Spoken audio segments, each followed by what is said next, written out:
사랑이 인생의 최고다라고 여기는 사람은 사랑하는 일에 물불을 가리지 않습니다. 스포츠를 좋아하는 사람은 하루 종일 스포츠 얘기하고 스포츠만 해도 하루를 다 못 보내는 그런 지경입니다. 그래서 그 스포츠에 돈과 시간을 다 투자를 하게 되죠. 쇼핑에 가치를 둔 사람은 제가 정말 놀라운 능력들을 봤는데 자매들은 백화점 지하 2층부터 옥상까지 다 봐도 지치지 않는 놀라운 저력들을 가지고 있던데 그런 쇼핑에 가치를 두는 사람은 쇼핑을 하죠. 그거 자기가 가장 가치 있다고 생각하기 때문에 지금 말씀드린 것들에게 시간을 투자하고 돈을 투자하는 것이죠. 그러면 그리스도인에게 가장 가치 있는 것이 뭘까요? 예수님의 제자 된 사람에게 가장 가치 있는 게 뭘까요? 그리스도인에게 예수 믿는 제자들에게 가장 가치 있는 일은 바로 예배입니다.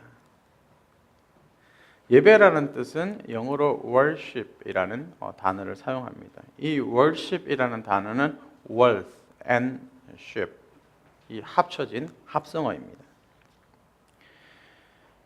이 worth는 가치라는 뜻입니다. ship이라는 뜻은 배라는 뜻입니다. 가치를 담은 배라고 문자적으로 그대로 해석할 수 있겠습니다. 다시 얘기하면 가치를 담아둔다, 가치를 인정한다 라는 뜻입니다. 예배는 가장 가치 있는 것, 그것을 담아서 드리는 것이라고 얘기할 수 있겠습니다. 그러면 우리 그리스도인들이 예배에 가장 가치를 두고 있다라고 얘기하면 성경에서는 그 예배의 가치를 어떻게 보고 있는지 오늘 우리가 조금 생소한 이름이지만 오벳 에돔이라는 구약의 한 인물을 통해서 이 사람이 어디에 가치를 두고 살았는지, 구약 시대이지만 우리처럼 하나님을 섬기는 사람인데 어떻게 가치를 두고 살아갔는지에 대해서 한번 살펴보았으면 좋겠습니다. 오늘 읽은 본문 사무엘하 6장 10절에서 11절 앞에 1절에서 9절까지를 보시면 아비나답이라는 사람이 나옵니다. 이 아비나답이라는 사람이 출현하기 전에 어디로 좀 가야 되냐면 사무엘상 4장으로 좀 가야 됩니다. 사무엘상 4장 1절에서 11절에 보면 블레셋하고 이스라엘은 지금도 싸우고 있죠. 이스라엘하고 팔레스타인. 그래서 지금도 싸우고 있는데 그 당시에도 매일 싸웠습니다. 밥만 먹으면 싸웠습니다. 늘 전쟁을 했는데 이때 사무엘상 4장에 보면 블레셋이 전쟁에 이기고 이스라엘이 전쟁을 패합니다. 그리고 뭘 빼앗기냐 그러면 하나님의 언약궤, 법궤를 빼앗깁니다.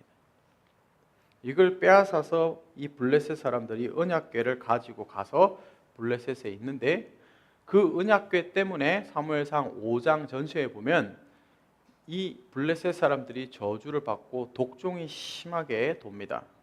그래서 야, 이거 안 되겠다, 돌려보내자. 그리고 돌려보내는데 이 법궤가 길얏 여아림이라는 곳에 살고 있는 아비나답이라는 사람 집에 법궤가 도착을 합니다.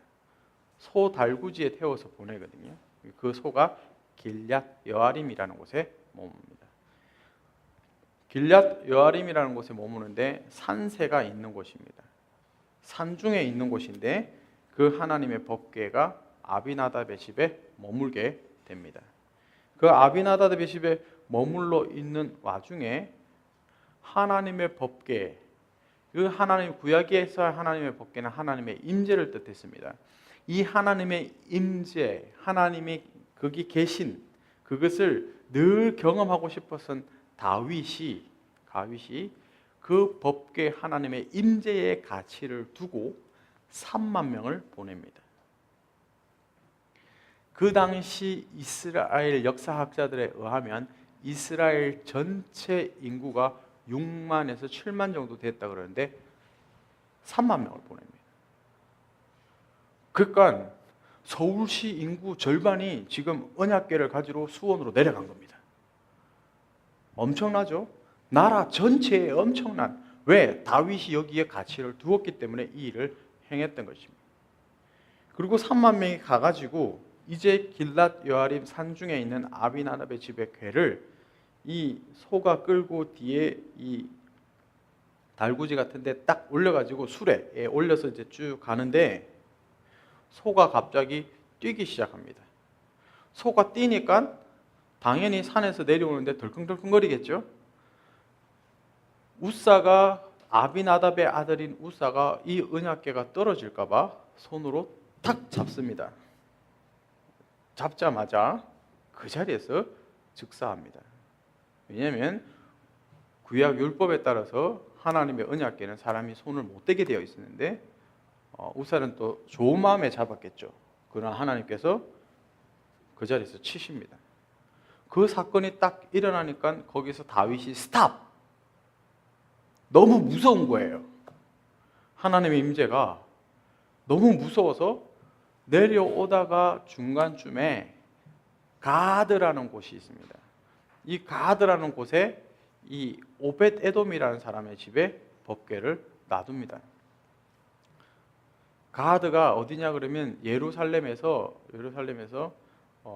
남서쪽으로 11km 정도 떨어진 곳입니다. 여러분 지금 보시는 이곳이 가드입니다. 가드 그러면 떠오르는 사람 있어요? 없어요? 가드 몰라요? 또 뭐 복싱의 가드 뭐 이런 식으로 또 농담하시면 안 되고, 이 가드 쪽의 사람들이 다 거인들입니다. 골리앗이 이쪽 사람입니다.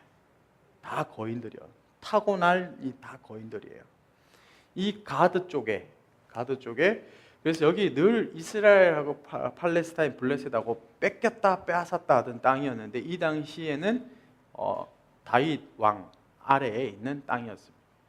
그래서 이 가드의 언약궤가 멈추게 된 것이죠. 이거 아무것도 아니라고 지금 생각하시면 안 됩니다. 이제 좀 이따가 이제 좀 제가 설명을 할 텐데, 왜 아비나답의 집에서 가드 사람 이 오벳 에돔의 집에 갔는지를 이제 좀 아셔야 될 필요가 있는데, 이 오벳 에돔 집에 가서 이제 가드에 놔두는데 3개월 동안 다윗이 두려워해서 법궤를 옮기지 않습니다. 그래서 오벳 에돔 집에 3개월 동안 놔둡니다.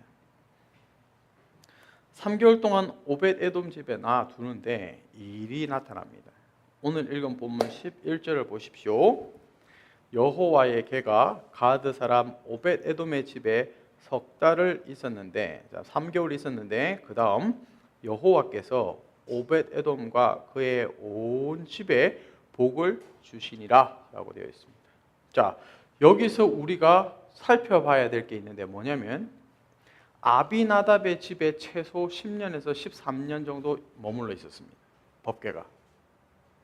자, 아비나답 집에 10년에서 13년 정도의 법궤가 머물러 있었는데, 아비나답의 집에 여호와께서 복을 주시더라, 혹은 여호와께서 그와 함께 하시더라, 여호와께서 거기에 임재하시더라는 말이 단 한 절도 안 나옵니다.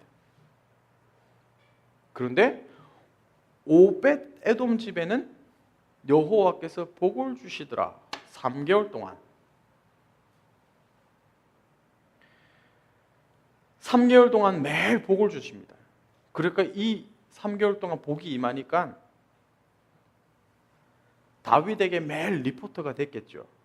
3만 명을 들어서 법궤로 옮기려고 했는데 그게 우사 사건으로 오벳 에돔 집에 있으니까 법궤가 어떻게 됐나 궁금할 거 아닙니까? 거기에 가치를 뒀기 때문에. 오벳 에돔 집에 늘 복이 옵니다, 복이 있습니다 라고 얘기를 하는 것이죠. 그러니까 다윗의 마음이 그 복 내가 받아야 되는데 라고 생각함과 아울러 질투가 일어나기 시작하는 겁니다. 왜냐하면 하나님이 오벳에돔과 그의 온 집을 사랑하시는 사건이 날마다 다윗에게 리포트되고 있기 때문이었습니다. 예를 한번 들어볼까요? 그럴 리야 뭐 있을 수도 있고 없을 수도 있겠지만 여기 우리 빛의 교회에 새벽 예배에 나왔는데 새벽마다 하나님께서 예배드리고 일어날 때마다 성경책 위에 하나님께서 날마다 5만 원권을 10장씩을 탁 주신다 그러면 새벽 예배 나올까요? 안 나올까요? 안 나오면 바보지. 나오겠죠? 예배 1시간 드렸는데 5만 원권이 10장씩이 늘 성경책 위에 쌓여 있다. 누가 갖다 놓은 게 아니라 하나님 그렇게 주신다라고 예를 들면. 너무 우리가 자본주의 지금 예화를 듭니까?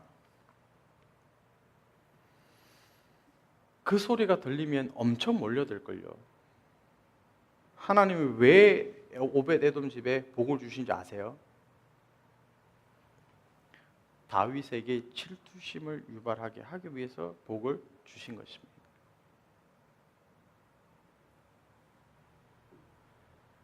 여러분, 하나님은 오늘 우리 이 본문 말씀 오벳에돔을 통해서 하나님 오늘 우리에게 주시고자 하시는 말씀이 뭐냐면 하나님과 함께하는 것, 하나님의 임재 가운데 머물러 있는 것, 이걸 누구보다 나에게 요구하고 계신다는 겁니다. 그리고 내가 그렇게 너를 사랑한다는 것을 고백하고 계신다는 것입니다. 주님이 여러분을 너무너무 사랑하고 계신다는 것입니다. 그래서 다윗이 3개월 만에 너무너무 어떠한 경우에도 하나님의 영광, 하나님의 임재를 포기하지 말라는 그 사랑의 질투의 메시지를 받고 다시 시도를 합니다. 그래서 12절 이하에 보면 다윗이 다시 3,000명을 데리고 다시 법궤를 옮깁니다. 이번에는 법궤를 옮기기 위해서 아주 소도 이번엔 동행하지 않고 아주 잘 해서 법궤에다가 긴 나무를 끼웁니다. 3개를 끼워서 양쪽에 법궤를 멀리 해가지고 3명 해서 6명이 어깨에 맵니다. 그리고 법궤를 옮기기 시작합니다. 근데 이 구절, 이 가드에서 지금 저기 예루살렘까지 11km 정도 됩니다. 11km면 먼 거리는 아니잖아요, 그죠?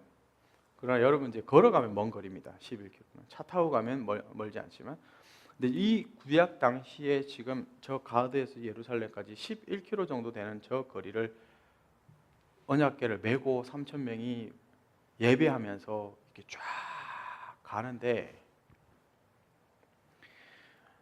어떤 성경학자는 이렇게 써놓은 걸 봤어요. 6발자국 걸을 때마다 제사장들이 소를 여러 마리를 잡고 하나님께 예배 드리면서 갔대요. 그럼 여러분, 저 11km를 6발자국 가서 거기서 소를 잡고 번제를 드리고 피를 뿌리고 또 6발자국 가서 또 피를 뿌리고 라고 했다라고 생각해 보세요. 가드에서 예루살렘까지 길 전체가 피바다가 됐겠죠. 그만큼 하나님 앞에 나가서 화목하게 되는 것이 엄청난 대가가 필요하다라는 것을 보여주시는 거죠. 그리고 또 어떤 성경학자는 무슨 6발자국 걸어갈 때마다 그러면 뭐 이스라엘에 있는 소를 다 잡았게 뭐 이렇게 해서 아니다. 딱 한 번 제사 지내고 갔다라고 얘기를 합니다. 성경학자들은 이제 밥 먹고 그런 거 해석하는 분들이니까 그런데 제 생각에는 한 번만 했을 것 같아요. 상징적으로 한 번만 예배를 드리고 쭉 걸어갔을 것 같은데, 왜냐면 예수님도 한 번 피 흘려서 하셨지 뭐 예수님이 뭐 6시간에 한 번씩 못 바뀌시지 않으셨잖아요. 저는 뭐 그렇게 해석을 합니다만,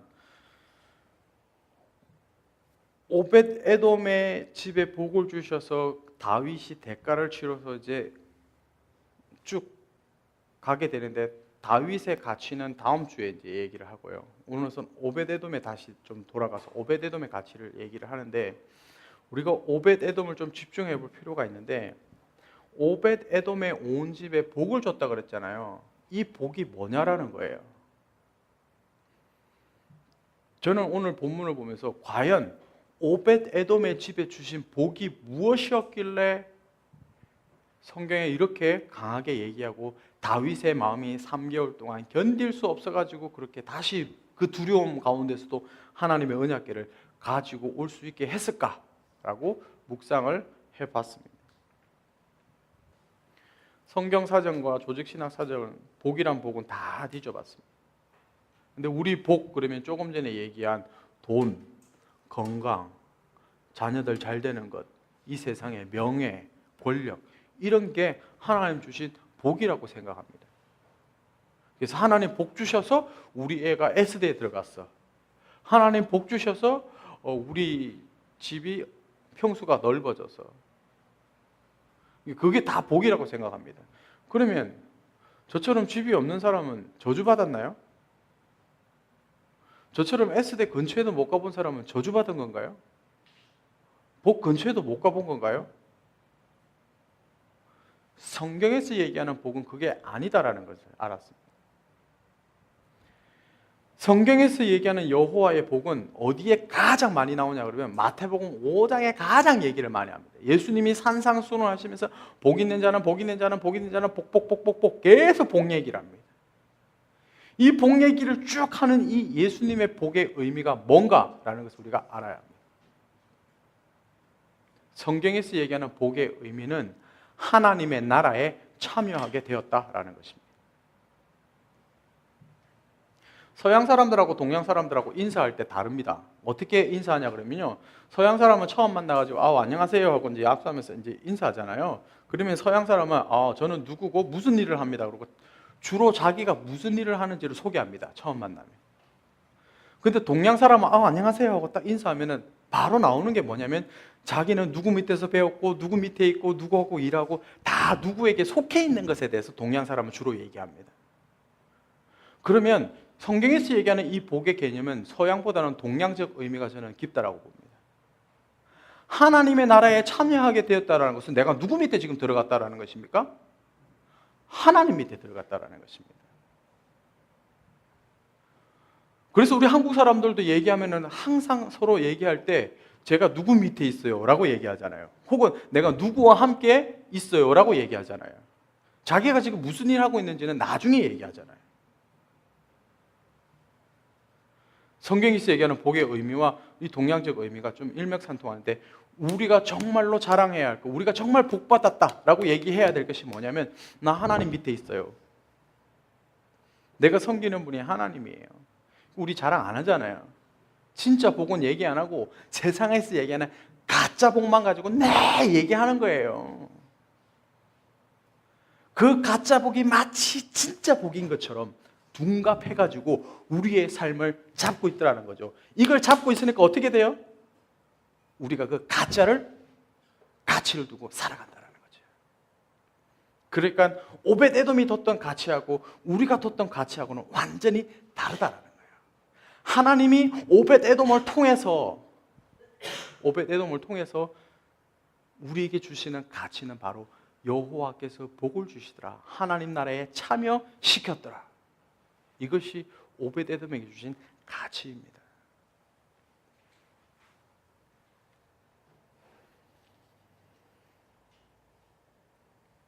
저는 우리가 석 달 동안만이라도 이 하나님의 나라에 참여한 자로서 정말로 내가 하나님과 동행함, 내가 정말로 하나님과 살아감, 이 가치를 가지고 살아갔으면 좋겠습니다.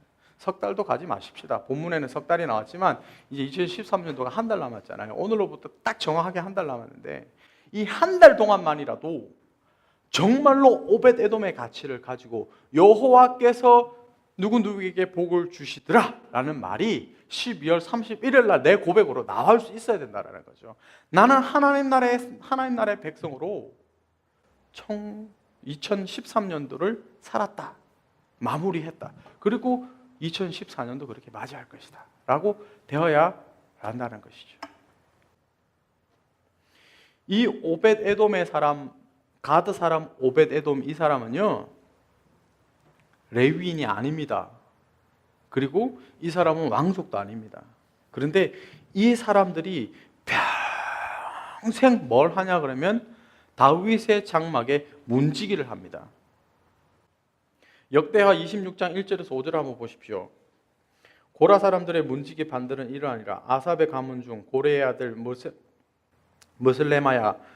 무슬레마의 아들들인 맏아들 스가랴와 둘째 여디아엘과 셋째 스바랴와 넷째 야드니엘과 다섯째 엘람과 여섯째 여호나단과 일곱째 엘여호에네이며 오벳 에돔의 아들들은 맏아들 스마냐, 둘째 여호사밧, 셋째 요아, 넷째 사갈, 다섯째 느다넬, 여섯째 암미엘, 일곱째 이사갈, 여덟째 브울레데이니. 이는 하나님이 오벳 에돔에게 복을 주셨습니다. 역대하에도 하나님이 복을 줬다라고 얘기합니다. 오벳 에돔과 여덟 아들들이 다 뭐해요? 일평생 살아가는데 문지기를 해요.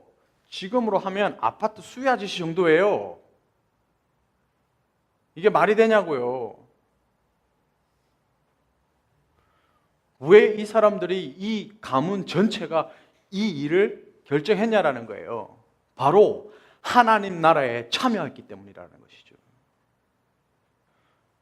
여러분의 삶의 가치는 어디에 있습니까? 왜 살아가세요? 그리고 앞으로 왜 살 겁니까? 그리고 어떻게 살 겁니까? 어디에 가치를 두고 살 겁니까? 주님 만났을 때 뭐 하다가 왔냐 했을 때는요, 어디에 가치를 두고 시간을 어디에 보냈는지, 내 돈을 어디에 보냈는지를 물어보시는 거예요. 내 남은 생의 시간과 여러분의 재정을 어디에 가치를 두고 투자하실 거냐고요. 여호와께서 복을 주셨더라. 우리에게도 이미 복을 주셨습니다. 예수 그리스도가 여러분의 인생의 주인이시면 복 준 것 때문에, 하나님의 나라에 참여시켰기 때문에 이들은 하나님의 임재 가운데 늘 머물러 있고 싶어 했다라는 것입니다.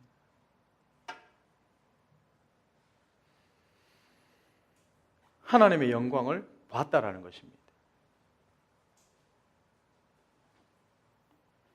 맛을 봤다라는 거예요. 정치인들은 정치의 맛을 보면요, 은퇴했다가 재기했다가 은퇴했다가 재기했다가 죽을 때까지 은퇴했다 재기했다 합니다. 연예인들도 어때요? 이해가 안 돼. 연예인들 가수 은퇴 그래놓고 아쉬워 막 그래놓고 한 2년 있으면 또 앨범 들고 막 재기하고 막. 근데 대부분의 사람들이 다 그러잖아요. 왜 그래요? 그 맛을 보았기 때문에. 그 영광에 중독되었기 때문에. 오벳 에돔은 하나님의 임재, 하나님 나라에 살아감에 그 맛을 보았기 때문에 일평생 문지기가 되기로 결정했다라는 것이죠. 그래서 시편 84편 10절 11절에 이런 고백이 나옵니다. 주의 궁중에서의 한 날이 다른 날에서의 첫날보다 나은즉 악인의 장막에 사는 것보다 내 하나님의 성전 문지기로 있는 것이 좋사오니 여호와 하나님은 해요 방패이시니 여호와께서 은혜와 영화를 주시며 정직하게 행하는 자에게 좋은 것을 아끼지 아니하실 것임이니이다. 아름답고 화려한 궁정에서 사는 것보다 하나님의 영광에 있는 그곳이 낫다고 고백하는 거예요. 태양보다 더 영광스러운 분, 그분이 여호와 하나님이시고 내 삶을 지키시고 진짜 복을 주시는 분이시다 라는 것을 깨달았다라는 거예요. 오벳 에돔의 마음에 시편 84편을 부어주셨던 것처럼 오늘 우리의 마음에 이 시편 84편의 마음이 부어지길 주의 이름으로 축복합니다. 이 마음이 부어져야 되는 거예요. 하나님 다른 거 다 응답치 않으시더라도 다 가져가시더라도 오늘 시편 84편의 이 고백이 내 고백이 되게 해주십시오라는 고백이 있어야 된다는 것이죠. 다시 얘기하면 하나님의 그 아름다우심, 예수 그리스도의 그 아름다우심의 마음이 완전히 뺏겼다라는 거예요. 여러분, 이 세상을 살아가면서 누군가가 정말 아름답다 그러면 어떻게 돼요? 마음이 빼앗기죠. 그래서 여러분 보면은 마음이 빼앗긴 사람들의 사진이 여러분 스마트폰 배경화면을 장식하고 있잖아요. 배경화면을 딱 보면 그 사람의 마음이 지금 어디에 있는지 딱 보여요, 저는. 그래서 제가 한 번씩 스마트폰 줘봐 해서 딱 보면 아, 주님을 사랑하지 않는구나 라는 게 딱 나타나요. 주님을 사랑하는 사람은 딱 배경화면에 뭐 십자가가 있든지 뭐 성경 구절이 있든지 있는데 아닌 사람들은 다 제가 얘기한 지금 거짓 신들 있죠. 우리를 속이는 그거 다 있는 거예요. 평생 가도 한번 볼 수 없는 그런 사람 사진들 왜 해가지고 내 마음을 빼앗기냐 말이에요. 어떤 뭐 형제들 뭐 자동차 막 멋있는 거 해놓고 내 마음이 어디 거기 다 뺏겨 있다라는 거예요. 지금 가치가 거기 있다라는 거예요. 지금 내 무의식조차도 거기에 빠져 있다라는 거예요.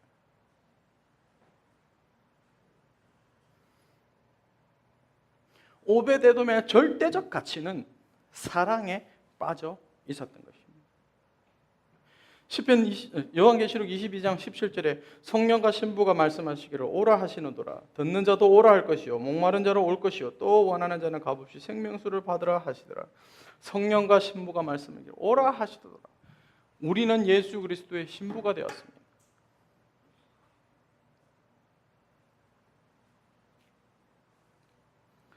신랑 대신 예수님과 사랑에 빠지는 자가 되었다라는 거예요. 여러분 결혼할 배우자가 있고 결혼한 배우자가 있는데 그 결혼한 배우자가 자꾸 다른 데 눈 돌리면 기분이 어떠실 것 같아요?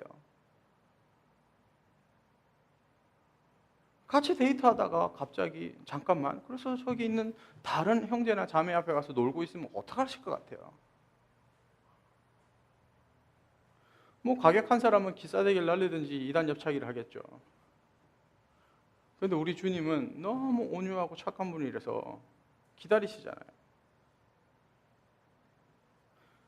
오벳에돔은 그 가치를 알았어요.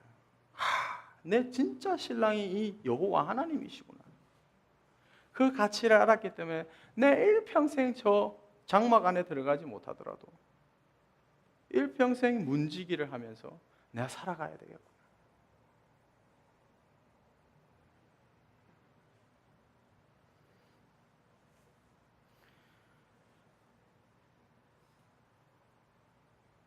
이게 바로 신부의 영성이라는 것입니다. 오벳에돔의 가치는 여기에 있었습니다. 주님과 달콤한 사랑의 관계에 빠져있는 이 가치관에 사로잡혀 있었습니다. 이것이 바로 예배입니다. 예배는 다른 것이 아니라 사랑에 빠지는 것입니다. 예배는 다른 것이 아니라 사랑에 빠지는 것인데 그 사랑에 빠지게 하는 것은 바로 하나님 나라에 참여함으로 가능하게 되는 것입니다. 우리는 이 하나님 나라에 참여함에 대한 가치를 명확하게 깨닫고 삶 가운데 그 가치가 드러나게 해야 하는 자들이십니다. 자, 복이 전혀 없었던 아비나답으로 아까 얘기한다 그랬죠. 복이라고는 전혀 찾아볼 수 없었던 아비나답이 누군지 압니까? 바로 오늘날 오벳에돔의 가치와는 전혀 무관한 세상의 가치, 자기만의 가치를 가지고 살아가는 종교인들을 얘기하는 것입니다. 교회는 나와요. 입으로는 나 예수쟁이라고 얘기해요. 그런데 복은 없어요. 이게 아비나답이에요. 우리도 아비나답일 수 있습니다.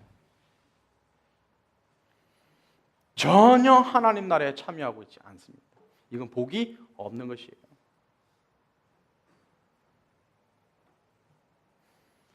그래서 하나님 나라에 참여하고 있는 사람들을 주위에서 자꾸 보여주시고 자극하시는 이유가 뭔지 아세요? 나도 너에게 복을 주고 싶어.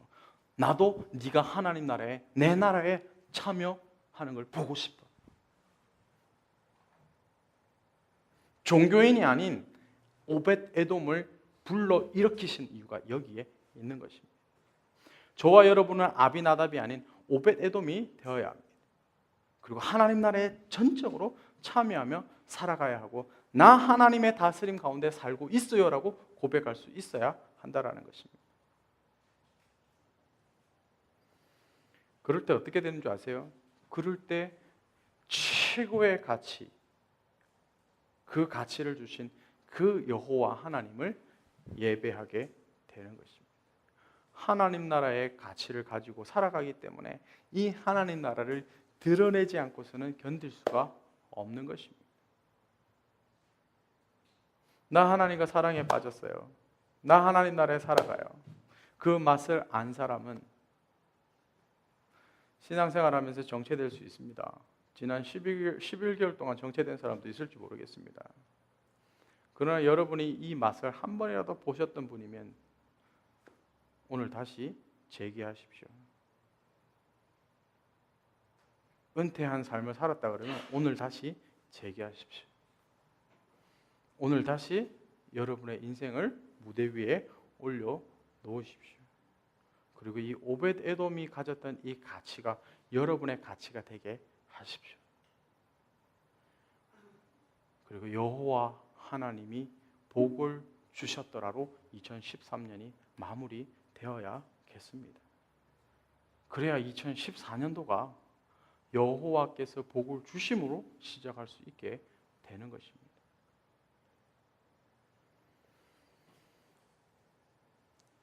하나님의 영광과 하나님의 아름다움, 이것을 추구하는 자가 되십시다.